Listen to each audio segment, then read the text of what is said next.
Altius Answers. Today we have a great topic for you regarding compliance in healthcare, and I am very excited today to welcome Natalie Bulger to our podcast.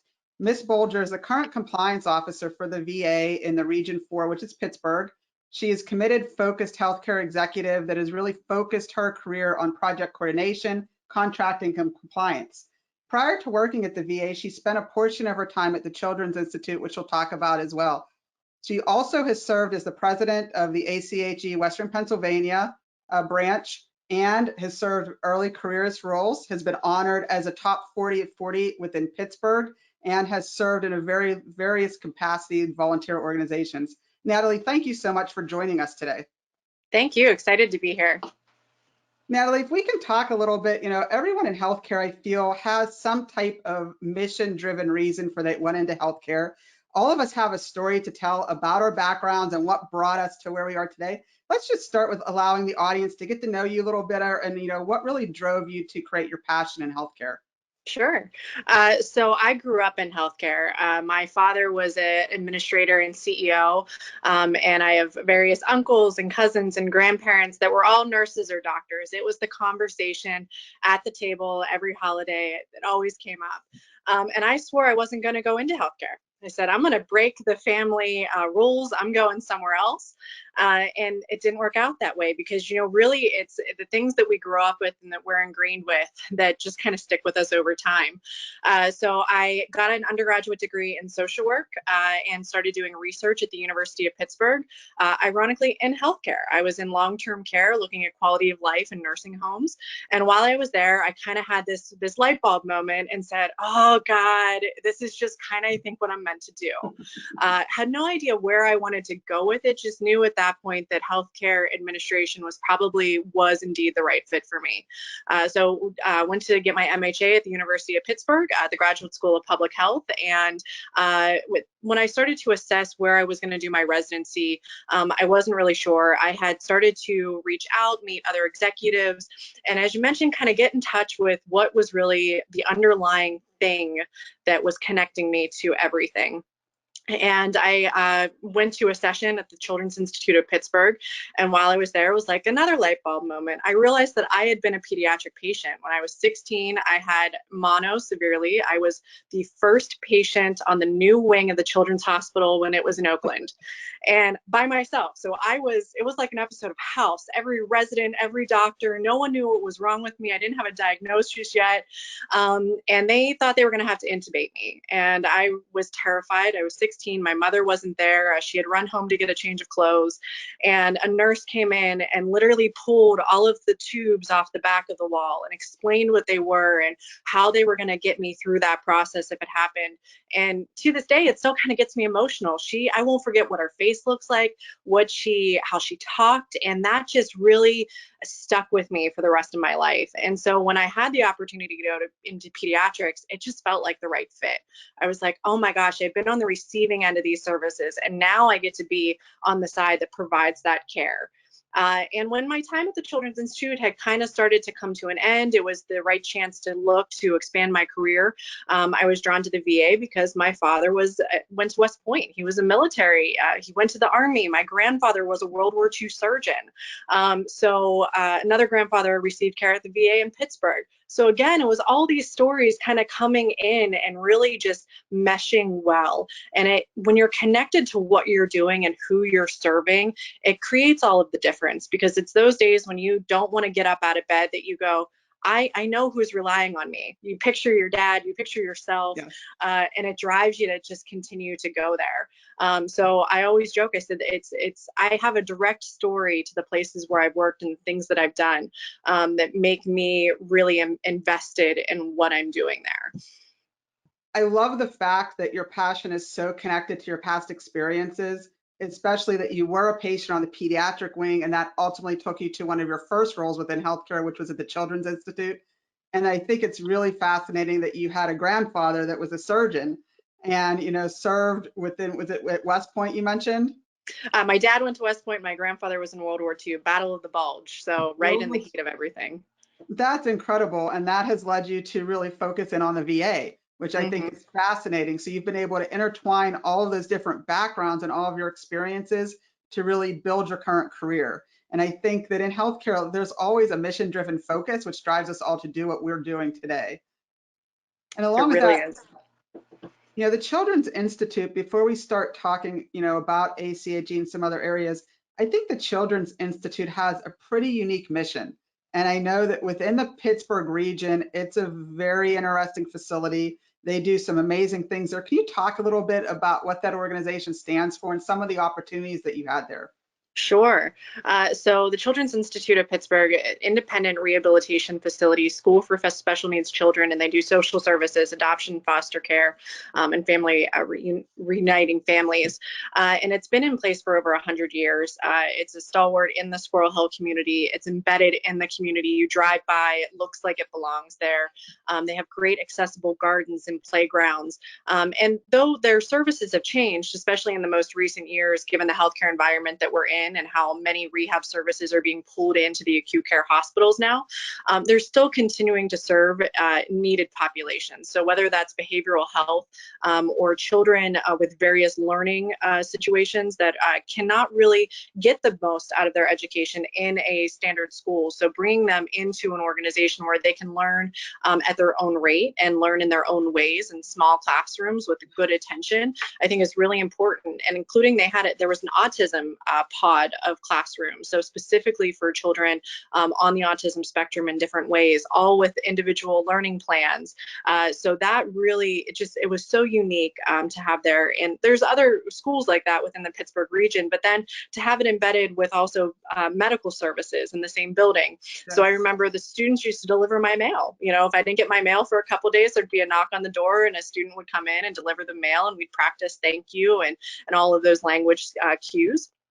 And then, of course, the social service aspect, coming from a background with social work, that always was very important and meant something special. They work with medically fragile children. They work with children over the age of 18 who are still also looking for adoptions. And I think there's lots of vulnerable groups of population that organization serves in such a huge breadth of ways. It's really incredible. So when I had the chance to start there, they didn't have an official compliance program yet. The chief financial officer was running compliance, and they said, hey, if you're interested, apply. Whoever gets it, we're going to have to teach them what to do anyway. And so I said, all right, sounds good. I kind of like law stuff. I like legal things, and was mentored by the attorneys that we contracted with and by the CFO, and really was just an incredible learning journey, even though the curve was steep. Wouldn't have traded it for the world. And it just evolved from compliance into taking on privacy, into taking on performance improvement aspects, and showed me how compliance doesn't have to live in a silo. So they really empowered me to make compliance this huge, wide-reaching program that wasn't just medical, it wasn't just educational, it wasn't just social service, it was everything. It was the whole body. That's great. I'm not sure if you're familiar with my original career. I always really segment my life into two different careers. I started as a high school math teacher and a middle school math teacher. So for the first 3 years out of my undergraduate background, I was a mathematics major. You have to find something to do. So I taught, and I was really passionate about education.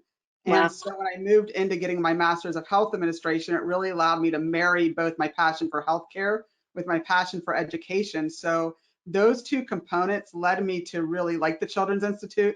I love the mission. I like the fact that it has the educational component with the healthcare component. And I thought that was something that we should really touch upon today. Yeah, no, thanks. I love revisiting my time there. It was a fantastic 7 years. And simply because I chose to move on to another place is not a reflection of that organization. They are continuing amazing work, and adapting, as we know, is so important, especially even in today's world where we're, the COVID world that we're in. That ability to adapt and meet needs is really important. And I think, you look at some of these smaller independent organizations and you see how they're doing that. And, it's amazing the work that goes on behind the scenes to figure out how do we completely change where we were 10 years ago, but still abide by the mission that we have, which is serving these amazing kids and their families. Yeah, I think a big component of leadership is constantly adapting. And to your message, you need to evolve and always make changes. And I think it's important to note that as you're making those changes, right now we're all going through rapid change, which we're going to talk a little bit later. But it's important to always stay focused in on what your end goal is and what that mission is so you can evolve into those outcomes. Yep. And so let's talk a little bit about how we first met. We're going to focus on the early careerists in the beginning and, of this podcast and some of the things that early careerists and students need to focus on. So if you want to tell your story about how we first met, I think that's a really interesting story and something a lot of people could learn from. Yeah. So I mentioned a little earlier when I didn't know what I was going to do, I started reaching out to executives within the Pittsburgh area, connected through the University of Pittsburgh.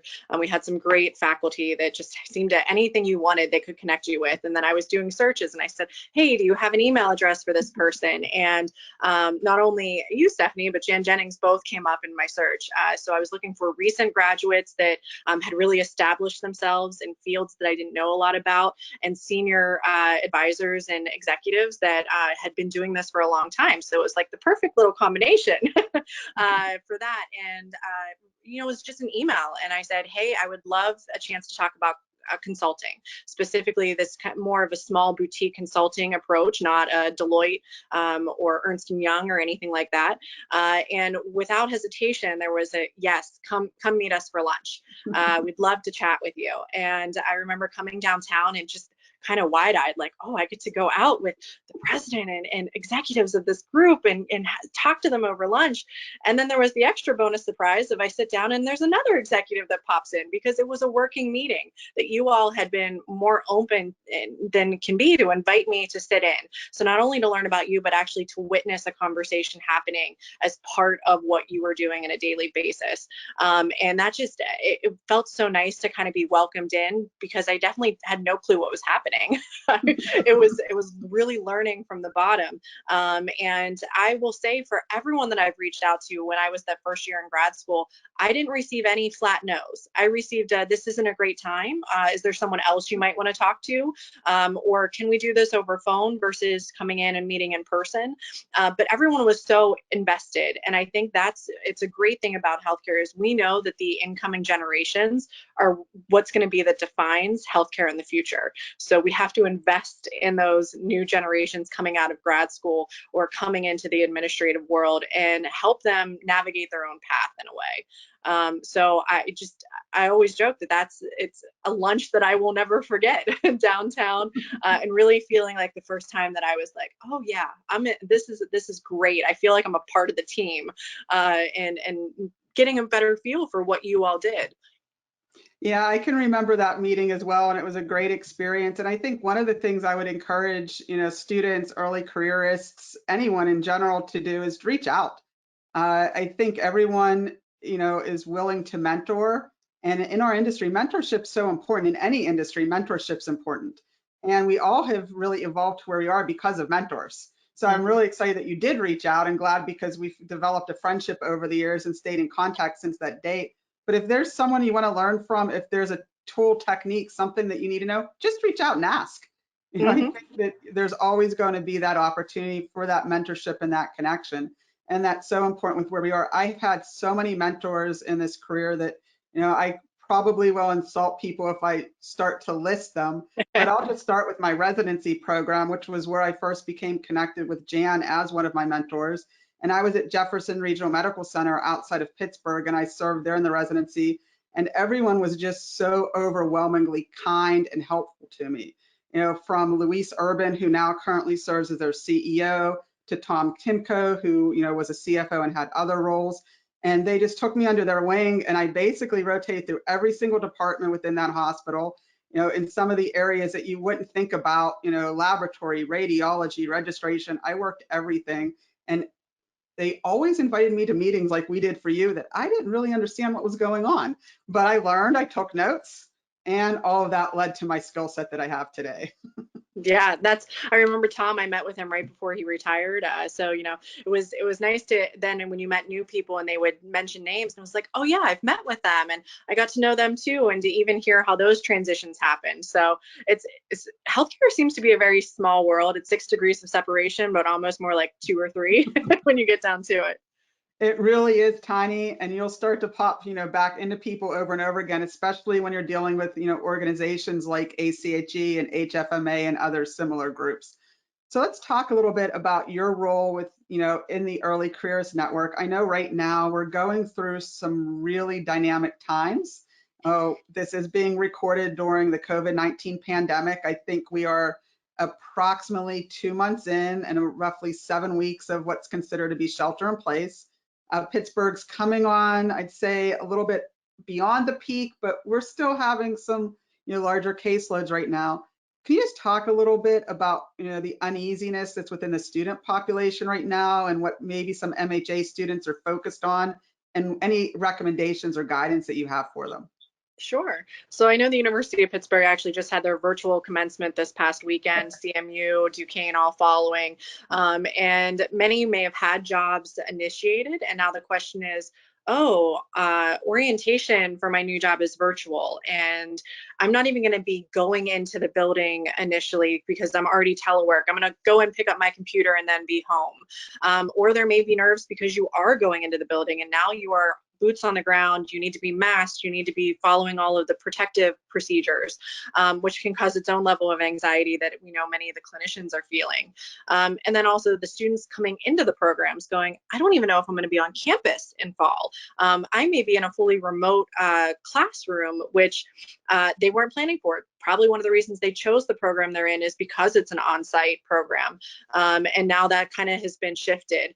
So I actually know that I fielded more inquiries through LinkedIn in the last probably month than I ever have in the past. So new students coming into the program going, hey, what can I expect? Or what are your tips since I'll be at home? Those that are graduating or those in between that are now starting the job hunt process, or they have no idea if their residency is still going to take place. And really kind of working through those anxieties with them and talking about how you can capitalize on this moment to build your self up a little bit and really build your competencies. So this may be a time where the technical competency you're going to learn is about pandemic response. It's going to be emergency management, those type of things. But it's also the chance to learn to talk to people with a completely different skill set than you might have. It's an opportunity, and I've encouraged many, talk to your supply chain. Asked to sit in on some of those meetings, asked to talk to logistics, sit down with the public affairs office and the marketing office. How are they responding? What are the new communication tools that are being used? What resources have been put out there? In addition, your fundraising areas, how many in-person fundraising galas have been canceled because they can't be done.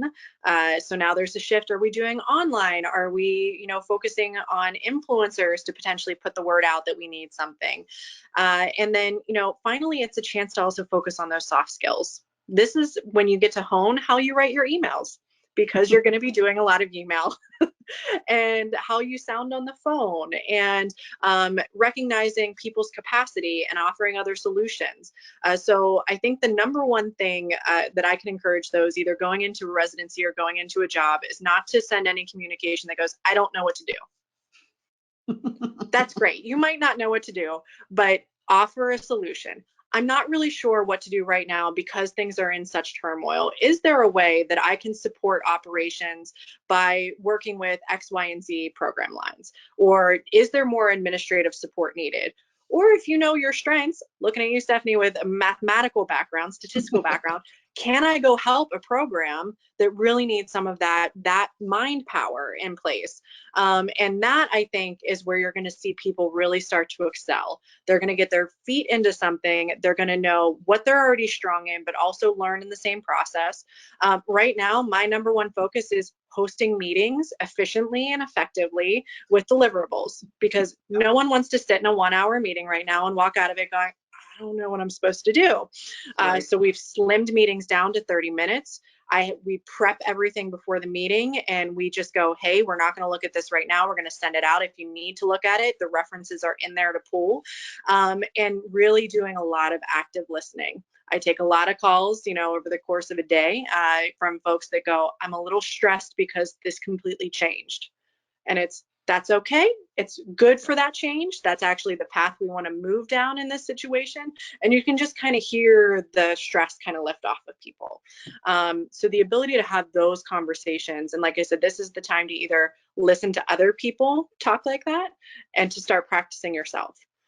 So yeah, it's a time of uncertainty, but you're going to see new positions come out of this whole response. You're going to see a new focus on emergency management come out of this response.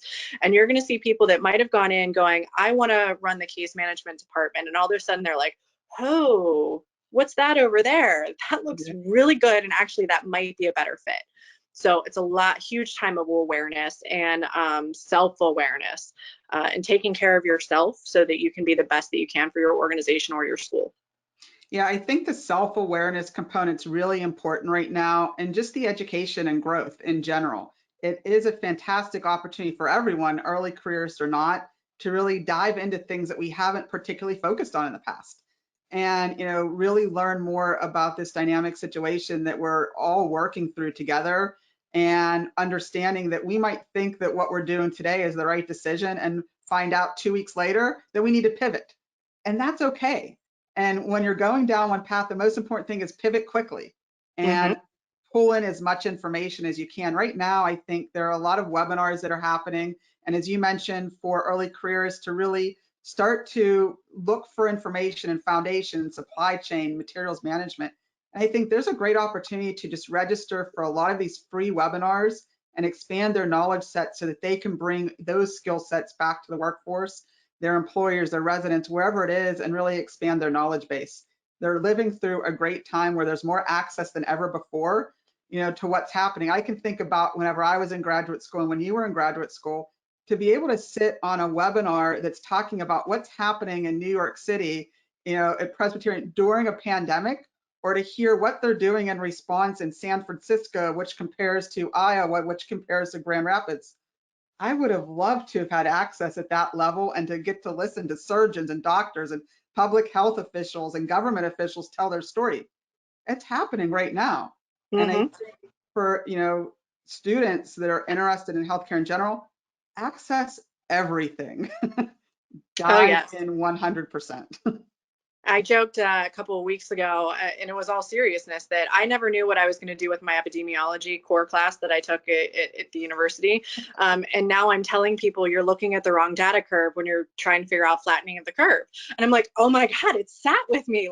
So even from that, if you're a new student, I think it gives you more appreciation for core classes that you thought, I'm never going to need that because I'm going to be sitting in meetings, directing operations and all this. When in reality now we're realizing how much of the talk we can talk because we had a bigger public health background. So students coming into any administration program, making sure that you're taking things outside of the scope of what you think you should, I think really helps to develop those skills. I took a facilitation and negotiation class in a school of social work, master's level. I use it more than anything because it literally was, how do you get people back that have gone on tangents to the point of the meeting?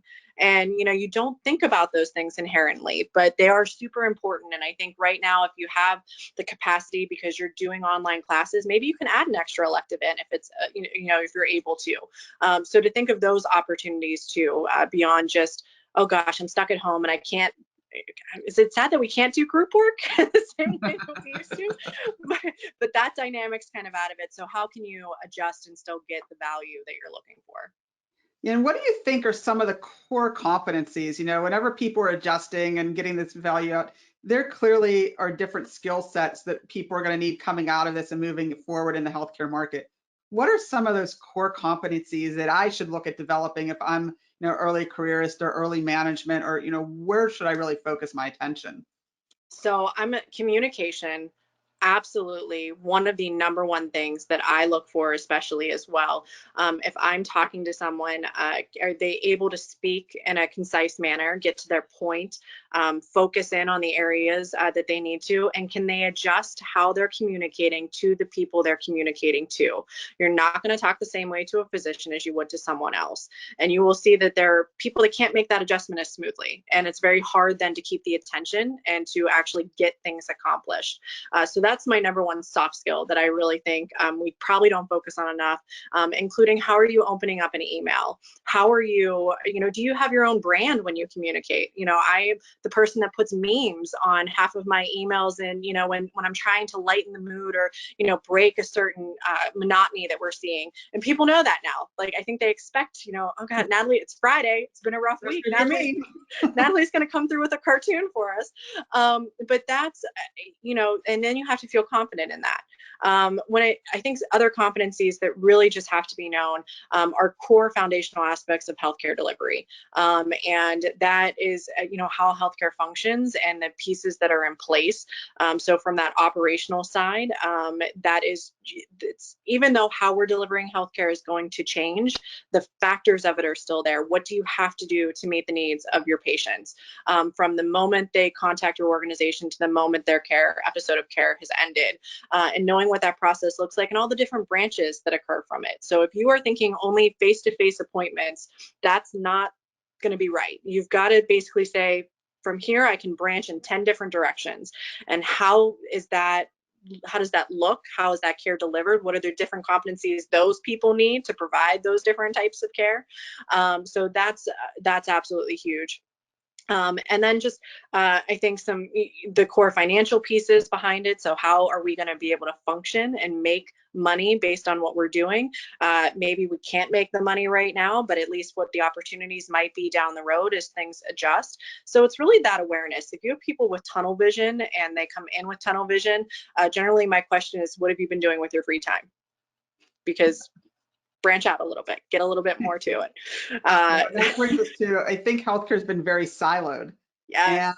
And, before we transition into talking a little bit about your current role in compliance and et cetera, I think it's been very siloed from the component that we've always said that public affairs is public affairs and compliance is compliance and finance is finance, operations is operations. And this has really taught us that there are no barriers or silos. We all are in this together and we all have to solve the problem together. And if you thought you only focused on one department, you were wrong. Get out of your tunnel, because we all have to be part of the solution. So, yes. Before we transition into that, I think it's important to note that Natalie is here and she's representing herself. And these are not the viewpoints of the VA or the VA system. And if you want to add anything to that, you certainly can. Yeah, I have the blessing to come onto this podcast and take part in it. I have been given some resources that I can share. They're publicly available for folks. So Stephanie, I can send those to you via email if you want to include anything. And these are my views as an early careerist, as someone in healthcare. They are not the views of the federal government or Veterans Health Administration or the direct region that I work out of. So we are slightly limited on the things that we can discuss, because there are a lot of moving pieces right now. Certainly would not want to divulge any information that's not going to be accurate in a day or two. So that's why we'll drive you back to those public resources that are available, but can certainly still talk about how, as a healthcare organization, we're still responding to things and how compliance in the private and federal sector is evolving and changing. Excellent. Well, first, before we dive any deeper, I think there's a misconception of what compliance actually is. I know that, whenever I'm talking to compliance with our clients or talking to compliance with individuals within the industry, there's a very narrow definition of compliance. And they tend to automatically think about RAC audits or the regulatory component of it. They might think about the Stark regulations, but it's usually driven with charges and, miscoding that might relate to high reimbursement that you really shouldn't have, or low reimbursement where you should have been paid more. So everyone really relates it back to reimbursement models and RAC audits. But what is compliance? What is your definition? What are you focused on? Sure. So much more than revenue. But I get why revenue has been the focus in the past. It is the risk part. It's the money in, the money out. It's the penalties you could incur if you're doing something wrong. But I think where we have to get is that compliance has to do with regulatory across the board that can impact the organization's ability to continue to serve the patient population it's meant to serve. And we think of that because we're the auditors, we're the ones that are catching when things might not be bringing in as much money as they could, or when we're paying more money than we should be to certain things. But compliance, in my mind, is a step away from process improvement. Our main focus, if it's done right, should be on proactive addressment of risks. So it is knowing that a potential risk sits down the road. In this case, if it should have been, what happens if a pandemic occurs? Yes. That's the risk no one had on the risk plan, probably. Are we prepared? Right.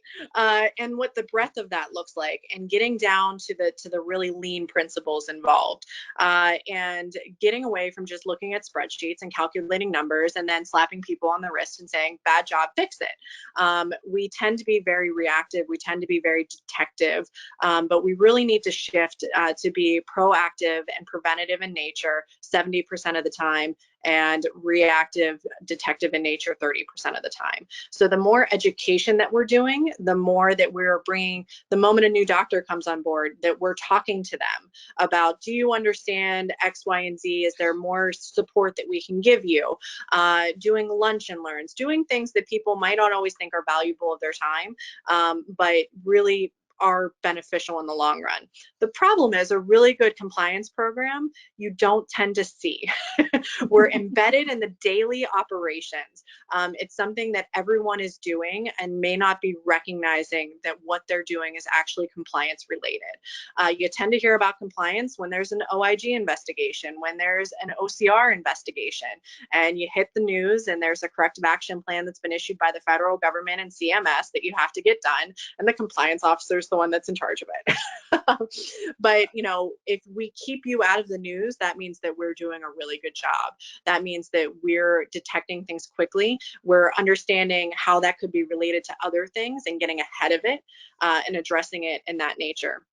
I think where we're really shifting, and the Children's Institute embraced this amazingly, was I wasn't just the compliance and privacy officer. I was the risk manager. I was green belt in Lean Six Sigma, which means I was running performance improvement initiatives, not with my compliance hat on, but I was in there giving my compliance opinion as the process moved forward. So I've had a lot of conversations recently as transitions are happening in leadership roles, and saying, bring me in early, because I want to tell you I don't need to be there. I want to say, everything sounds great. Talk to me in 2 months. Let's touch base, versus 8 months down the road going, oh, I missed that law. We should probably talk to compliance. And then we have to shut the program down and say, oh, nope, can't do it. We're going to be in big trouble. So when you think of it in that way, we want to be the person up front that's giving the blessing, that's, saying, this sounds really great. What more information can we pull for you? What monitors can we build now? We get the idea. We should be able to real time monitor what's happening and catch it before we're doing a 3-month retroactive review. So, which is what RAC audits are, looking, year, 3 years back. So that's, we have to be integrated in that. And, so often my first office was in the basement. I didn't leave my office the first 6 months I was in the job, for the most part, other than to walk over to medical records, who was also in the basement. And my boss's first comment to me was, you need to pick up the phone and then physically go up and find the person.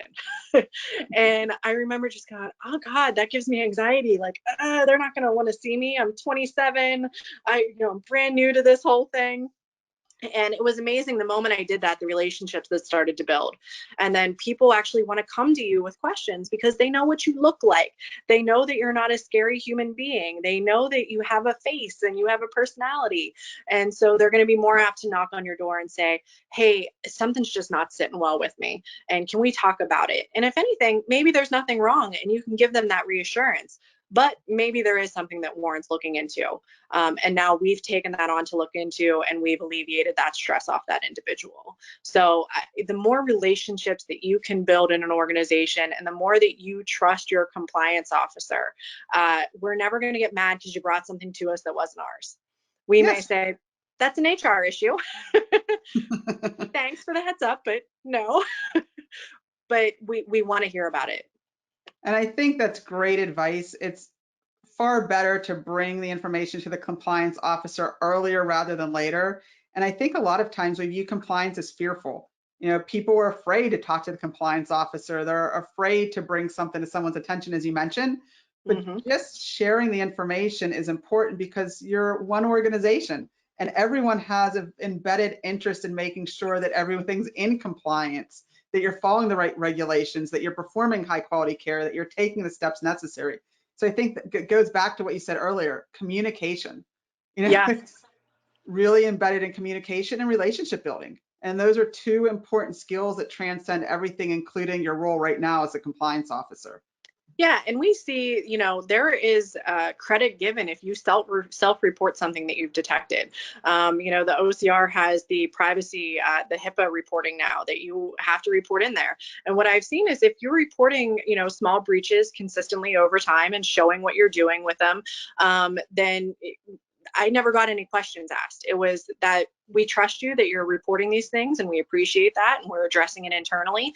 And then when there is a big breach or there is a big issue, you have to let them in. At the moment you shut your doors down and you say, I'm not going to work with anyone coming in to look at anything, that's a huge red flag. So also I think just that transparency that's available. We know these are sensitive issues. We know no one wants to get in trouble for anything, but also if you don't tell us about it and someone finds out later, it's going to be 10 times worse. So bring it to me. Let us talk about it here in-house together, come up with a plan of approach and, follow what we need to follow. It's going to be much better than the news breaking something, 5 months down the road going, well, the whole C-suite knew about it. No one said anything, So that's certainly never where anyone wants to be. And we're here to help support with that. Absolutely. And I'm sure that over the last several weeks, your role has changed greatly in the It midst of a has. pandemic response. I'm sure that you could probably not even predict 4 months ago what you would be doing on a day-to-day basis today. Can you just talk a little bit from a regulatory requirement standpoint and some of those components? What has the VA been focusing on? Where are some of your higher level goals when you think about how you've responded to this? Sure. So, of course, the number one thing the VA is looking at is the safety of the patients, the safety of the veterans, and the safety of the staff. So, making sure that we have everything necessary to aggressively address this public health response and emergency. Also, taking into effect that the VA does have a fourth mission, and the fourth mission is to help assist with civilian treatment if necessary.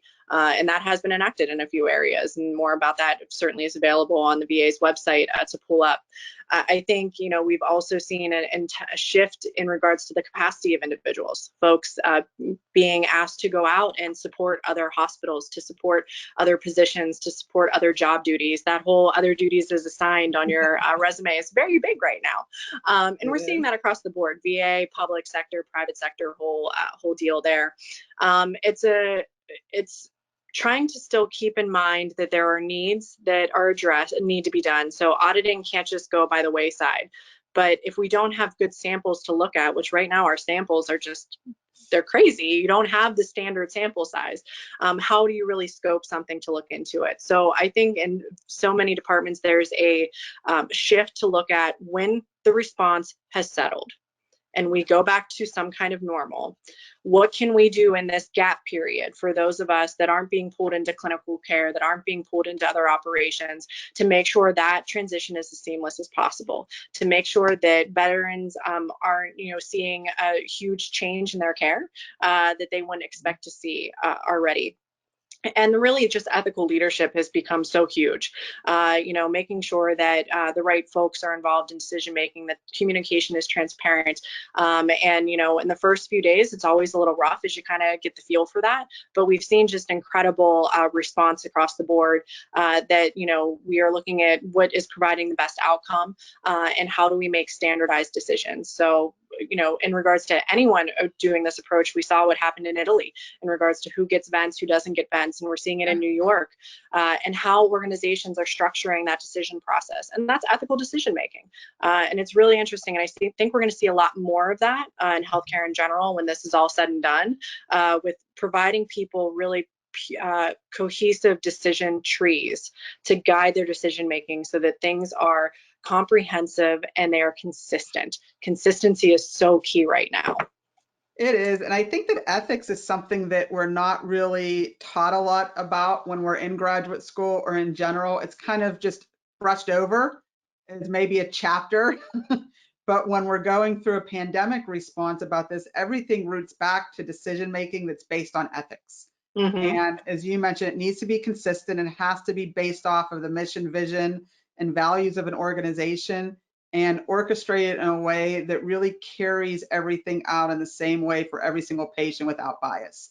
And I think that's a really important point to make, especially as we all go through this. We're seeing some of the numbers and some of the differences that we have within the public health treatment of patients. And I think there's some very hard truths that we're going to have to confront as a nation as to some of those components moving forward, whether it's with the veterans, or elsewhere. Everyone deserves the same level of care. And I think as a healthcare organization throughout the nation, that's something that everyone's going to really be focused on. Hmm. And I think also we've seen, just as many other organizations have seen, the impact of telehealth at this point in time. The huge shift to determining what can we actually do via telehealth. And I'm sure patients of all ages have maybe been hesitant about it in the past. Is the platform we're on secure? How much are you really going to be able to tell by looking at me through a screen? Yeah. And I think what we're seeing is people are going, oh, this isn't that bad. I didn't have to sit in 45 minutes of traffic. I didn't have to find parking, do wayfinding. So the VA has a very robust telehealth platform, and we've seen that get tested and stretched, and it is responding incredibly. And we have been able to continue to provide the care to the veterans in most cases that is routine, and keep that monitoring up. So I think telehealth's not going anywhere when this is said and done. It is here to stay, and the question will be, what platforms do we use for it? How do we get reimbursed for it? And how do we make it the most value driven to the patient and to the organization as possible? I think one of the most fascinating things that has happened through the whole pandemic response is the relaxation of some of the regulatory compliance issues. So for telehealth, for example, it's kind of broken down the boundaries of licensure for providers across state lines. It's broken down the boundaries of insurance across state lines. In a lot of cases, it's going to be interesting is what role does this play moving forward? Because from a VA perspective, I can see a wider access for care for the veterans within your system, because now they can actually access more of your providers through telehealth. And you don't have as many of those issues of parking and travel, and it opens up a wide range of even being able to access different specialty providers, access to care. And it's really exciting when you think about what that opens up for patients. Hmm. And I think just the ability that people may have been hesitant to use a certain type of connection. And now, HIPAA's kind of relaxed a little bit. Now we can use platforms that maybe in the past weren't as stringent from that end. So you can see FaceTime is potentially an option if necessary, Yep. especially if your provider can't come into the organization for some reason and they're delivering the care from home. So I think that when we see any consequences will really drive this in the end.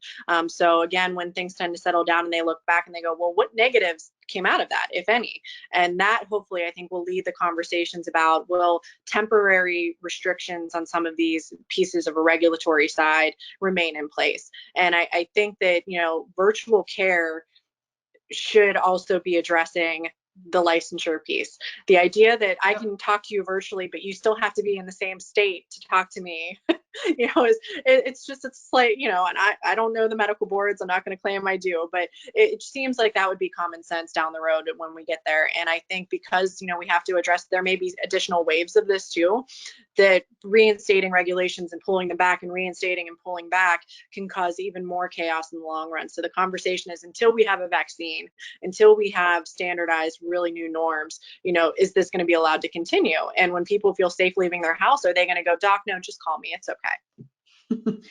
I think so. Definitely can see telehealth having a continuing role within our healthcare spectrum. And the crazy thing is a society, we fought against this for so long, but then as a network, we stood it up quickly. So, we've all been talking about telehealth for a decade, and we knew it was an option, it was going to be there, and it went like a caterpillar. It was very slow, like a snail. But then the pandemic hit, and overnight, everyone has telehealth capabilities. Another thing that I think's been really coming to, I'd see the head right now, is the fraud and abuse and waste. And in pandemics and anything like this, there's always that opportunity for people to take advantage in these situations. And I think we're seeing that in some cases with PPE, some supply chain components, and there is an opportunity for, some price issues. What do you think is important for an organization to really pay attention to right now as we talk about some of the fraud and abuse pieces, and how do you really view that in your compliance role? Yeah, so I think now is the imminent time to get lean with your processes. This is the chance where folks may be stressed and may start skipping steps that they don't think are important. So looking at a critical process that you have in place and ensuring that you have it down to the absolute necessary steps that have to be done in order to protect your organization, I think is key. So if something doesn't need to be copied and scanned and copied and scanned, but it still needs to be looked at, how's the most efficient way you can do that, especially if you have staff that are working from home. I think that there are OIG reports coming out consistently now on things about PPE, on price gouging, on those type of elements. So keeping an eye on some of those watchdog websites on the OIG about those pieces will help you understand, hey, we haven't even looked at that yet. We didn't look at hand sanitizer because we were really worried about masks, but now we should probably go back and take a look at hand sanitizers. I think the other piece is the unintentional effects too. We are changing a lot of processes for billers, for coders, for clinicians, for documentation templates, all of those pieces that maybe folks weren't familiar with and they are learning on the fly. So there may be waste also involved in that process. So keeping an eye on to make sure that your tele encounters are being coded properly, because even though some of the payment pieces might not be worked out now, like we just said, this is probably going to be our future, and reimbursement's going to start happening. And if people get really comfortable in these next 2 months doing something that's the completely wrong process, that's going to be a heck of a hard habit to break. So now is really that time to talk about, do you feel confident doing this? Can we take a look at the documentation? Do we have the right documentation? Are the templates built correctly? Do we have this set up in the right manner? And all of those pieces are just really key right now. So when we're looking at a risk assessment focus behind the scenes, when you look at that, the final state that we're at, what are all the opportunity points for failure? And now is when we need to start addressing those, not later when we're officially doing that for good, but right now in the transitionary role. So there's lots of opportunity here. We know there's going to be operational losses. We need to try to stem those as much as possible and really kind of be responsive. I think, cross training of staff so that they're not thrown into a new position and not aware of how anything works there. I think we're going to see a lot more of that floater ability, and do folks know how to run those positions and those competencies in multiple ways. So that's where I think we're going to go. We are certainly going to see the financial impact of this. We're going to see potentially an increase in fraud, waste, and abuse. But I also think that it's going to show the importance of being preventative with this in the future. Yeah, definitely the importance of being preventative, also proactive rather than reactive. And from the cross training of the staff perspective, I think it's a really exciting time in healthcare, because again, we're breaking down those silos. And you mentioned other duties as assigned. The cross training kind of fits into that, but it has to be done with the right education of staff. But just imagine what can happen if you do have the capability to take people from different locations and put them where you truly need staff for those volumes, whether it's a clinician, support staff, et cetera. To have people that you're able to plug into the critical area that day or the critical area that month is so important. I think it's something we haven't done enough of in healthcare that we're going to hear more and more about. Cross training is going to be, that wave of the future as we all work to find where can we improve the processes. And I love your idea that dig in now, understand what's broken, look at the critical areas that need to be improved and focus on that now, because you can really emerge from this in a better position.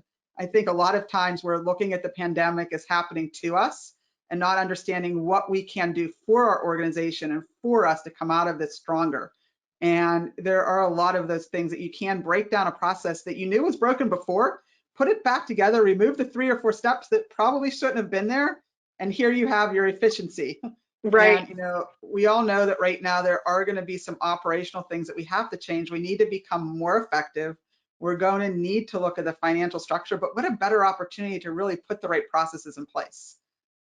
Yeah, and I think, there's part of me that goes, I'm glad that this pandemic happened and it was in the middle of winter, because the only thing I can think is wave three coming through in the middle of December and January, and there being a snowstorm on top of all of this. And now you are absolutely at staff capacity. And have we done what we needed to do in this time frame to address that potential absolute worst case that could occur? When you look at the South, hurricane season. I think on a recent ACHE where they were talking about we can't evacuate patients like we used to evacuate patients if a hurricane came. So all of those pieces that, that's even getting out of that tunnel. You were in the pandemic tunnel. Well, now we need to get out of that and look at other, potential disaster emergency responses and how it can all impact each other. Yeah, if there was one blessing in the timing of the pandemic response for the United States of America, it was the fact that, number one, it didn't hit during a peak flu season. It didn't hit during a national disaster, and it hit during a year where we didn't have a really bad winter and it was on the tail end of winter. So Yeah. it could have been a lot worse. It wasn't good. Clearly one loss of life is too many. But when you think about all of the different situations, I think we'll better be prepared if there is in fact a second wave, or if there is in fact a third wave. Hopefully there's not, and we're able to control this through tracing and through everything else. But I think as an industry, we've learned a lot of lessons over the last 6 weeks, and we're Mm-hmm. all in a much better position to respond moving forward. Yes. So with that, what are some other, things, or any lasting thoughts that you have for the audience regarding either your role with the VA, some of your current focuses, or things that, people should really be thinking about right now as we move to the tail end of this, and or just to, healthcare in future? What are your predictions? What do you think we need to be focusing on? I think that we just, as an industry, need to understand what agility means across the board, and what resilience means.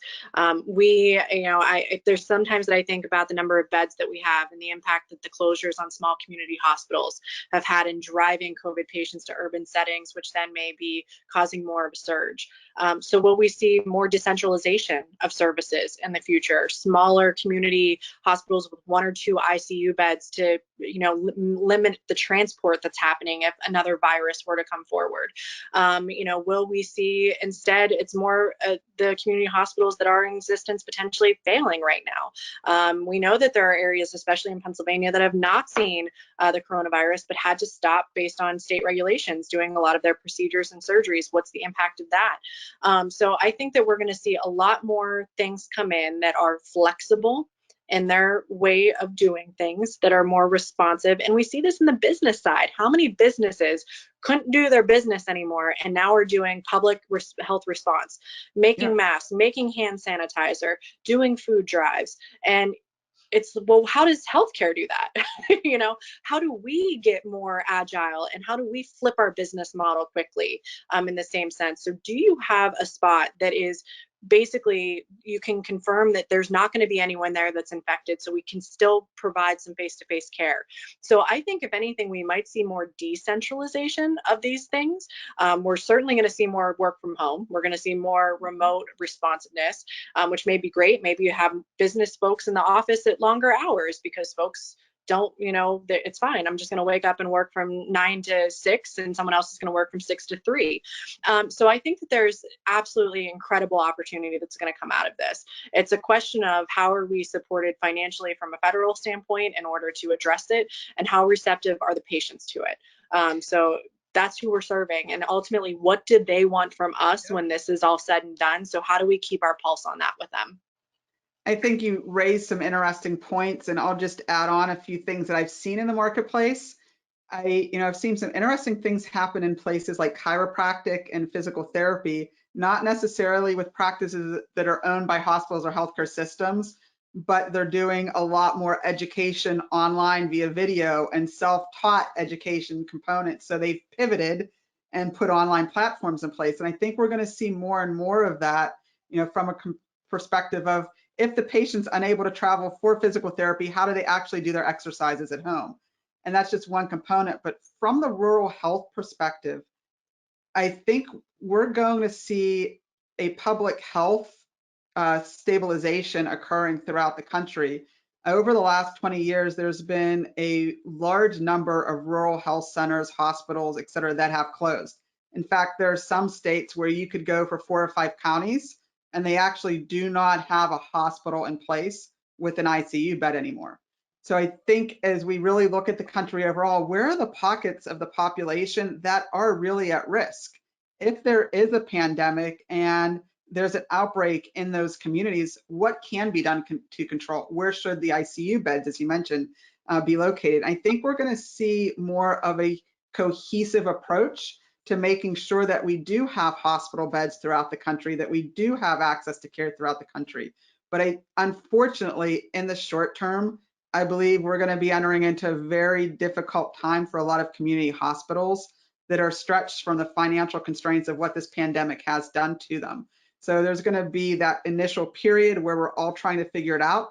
What is the new normal? What does this mean? How do we adapt? How do we pivot quickly? And I love everything that you said about, cross training, getting the right processes in place, making sure that you're nimble, making sure that you're effective, because all those things are skill sets that we're all going to need to have in general. And as an industry, I think we have a great opportunity to revisit how we're delivering care as a whole and really looking at the infrastructure throughout the country from a public health perspective and an epidemiology perspective.